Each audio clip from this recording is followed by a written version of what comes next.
جگہ جی لگانے کی دنیا نہیں ہے، یہ عبرت کی جا ہے، تماشا نہیں۔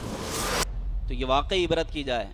ابھی ایک اداکارہ کا انتقال ہوا، اس کی لاش گھر میں پائی گئی، کوئی کہہ رہا 1 مہینہ پرانی، کوئی کہہ رہا جناب 6 مہینے پرانی ہے، کوئی کچھ کہہ رہا، کوئی کچھ کہہ رہا۔ یار عبرت ہے، یعنی جو سوشل میڈیا کی زندگی جی رہے ہیں، اپنے رشتہ داروں سے ناتا توڑ کر اپنے سوشل میڈیا کی لائف جی رہے ہیں، سستی شہرت کے چکر میں اپنے گھر والوں کو چھوڑ دیتے ہیں کہ میرے فالوورز اتنے ہیں، 7 لاکھ تو 10 لاکھ تو یہ، او بھائی بیمار پڑ جاؤ گے، کوئی ایک پوچھنے بھی نہیں آئے گا۔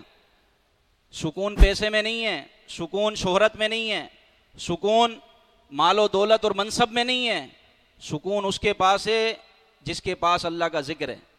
جو جتنا اللہ کے قریب ہوگا سکون اسی کو ملے گا، اور محبتیں بھی اسی کو ملیں گی، لوگ اس کے جنازے میں شریک ہوں گے۔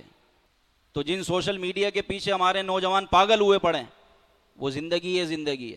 جن کو آپ اپنا آئیڈیل سمجھتے ہو، ان کے گھر والوں نے ان کو نکال دیا۔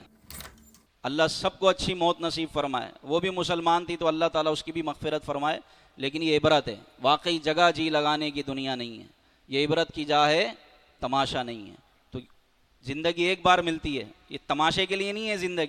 زندگی اللہ نے دی ہے اللہ اور اس کے رسول کی محبت کے لیے، اس کو سمجھیں اور اپنی زندگی اللہ اور اس کے رسول کی محبت میں گزاریں، تو زندگی کا کمال آپ حاصل کر سکیں گے۔ ورنہ زندگی کی سانسیں بڑی تیزی کے ساتھ جاری ہیں، جو ایک بار لے لی دوبارہ نہیں آئے گی، بڑی تیزی کے ساتھ زندگی گزر رہی ہے۔ سوچیں کتنی نمازیں رہ گئیں، کتنا میں نے گناہ کمائے، کتنی میں نے نیکیاں کمائی، کتنا کچھ کھو دیا۔ اللہ سے سچی توبہ کریں اور اپنی حقیقی زندگی کی طرف لوٹیں۔